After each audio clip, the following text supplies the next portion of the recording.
crafty friends, it's Anna Komenda here, and I have another process video for you. This time I have a layout made with Bloom and Grow collection from Coca Vanilla Studio. It's their last year collection. Was released along with Christmas Deck the whole line. And I decided to use this super fun rainbow-like paper to create background for my page. So I'm basically cutting out every strip. Uh, it will look like a paint stroke because I'm not keeping any straight lines. I'm following those natural lines of a paint stroke, and I'm fussy cutting all of the stripes, and I will change the color organization because here we have like two rainbows starting from the navy through blue, yellow, orange and red, and I will combine them together. So I will group all the colors together, creating one whole rainbow. And as I am cutting out the strips, they have like a length of full 12 by 12 page, but I will trim them and I will make edges look like they are uneven, like, when the brush strokes them. So this was my idea for this page. So it's sort of the cheating. It's a mixed media without a mixed media. You can replicate this effect, of course, without using this pattern paper.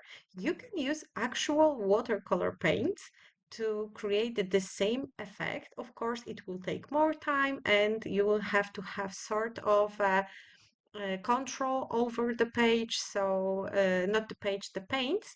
So if you are totally new to watercolors, you might have problems with achieving it, but it's quite a simple technique, but it will require a flat white brush so it will look the best, and of course it will require special paper for the background. You cannot do it on the regular cardstock. It will require piece of watercolor paper, which I am running low, like zero sheets right now. I don't have any watercolor paper in my craft room. I use it up and I forgot to refill it, and each day I forget to order new batch. So I'm not in the place for mixed media backgrounds with a lot of water because it will require a lot of water, and if you will use regular cardstock, the paint will not have a time to float and connect, so it will not look good and the paper will warp. So now I am organizing all the strips the same way, like the rainbow order. And as I mentioned, I will be trimming down the strips. So as you can see, I'm adding those weird finishes. They are like every single one is a little bit different. And I decided to leave a lot of white space on top and on the bottom of the page. And I'm just eyeballing it. They do not have to be exactly the same. They kind of have to be sort of similar, like centimeter in this or that way doesn't make like a difference. So this part is quite boring, I know, but I decided to keep it all. So you will know that making this type of the page doesn't take a lot of time. It doesn't require special skills, and I fasten it up for 2.5, so it's more than 2.5 times faster that I was using doing it in a real pace. So yeah, this page took me less than an hour to finish, and the longest process was probably trimming those preparing those strips and then gluing down every embellishment using foam tape, which is always something that takes quite a long time if you use a lot of embellishments. Okay, so my strips are ready and I am ready to glue them down. I'm using regular glue and I'm only applying like a little bit of glue. I'm not gluing them perfectly. And some of them are overlapping, some of them are like free with white space around them because it's a random process like with coloring pages. So everyone will get a slightly different effect with this background. And now I'm going through the yellow and teal blue and navy. So nothing fancy here, all the same repetitive steps. I could cut it out so the video would be shorter. You can skip to the part where everything is glued down. I just didn't want to make it like 5 minute long video.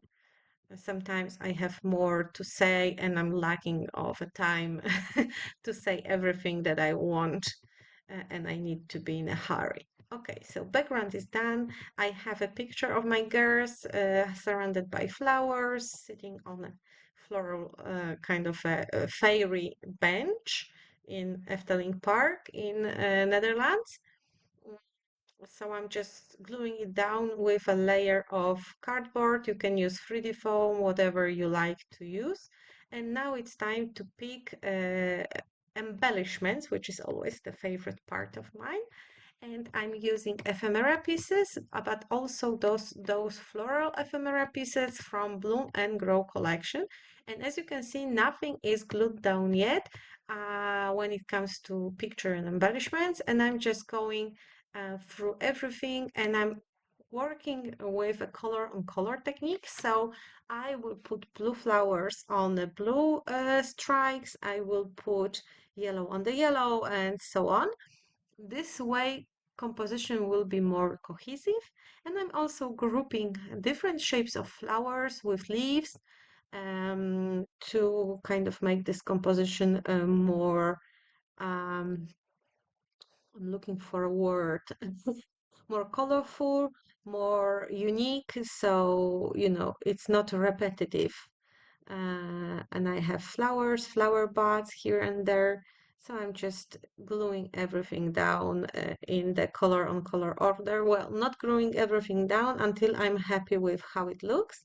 When I will be happy how the flowers are kind of scattered around the background, I will glue them down before I will start working on another kind of a step of embellishing with other uh, ephemera pieces, stickers. So yeah, this is just creative process. This is how it looks raw. I just sped it up, but this is how I choose and pick elements.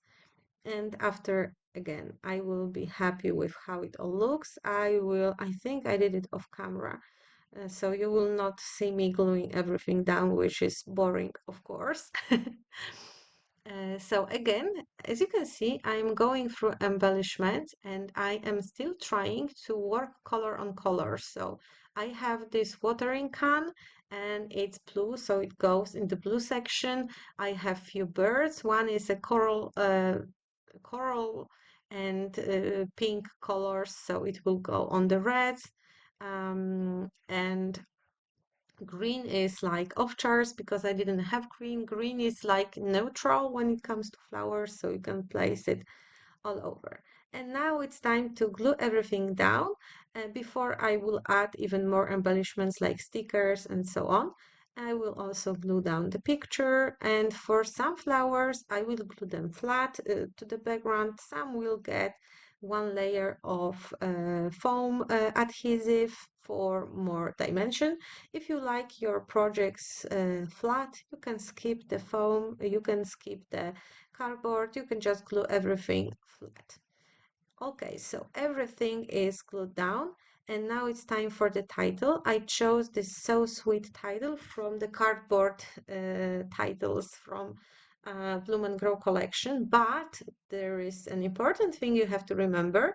This is element that is laser cut, which means it will leave some of the black residue from the burning of the cardboard on the edges. And there is special information on the box about it.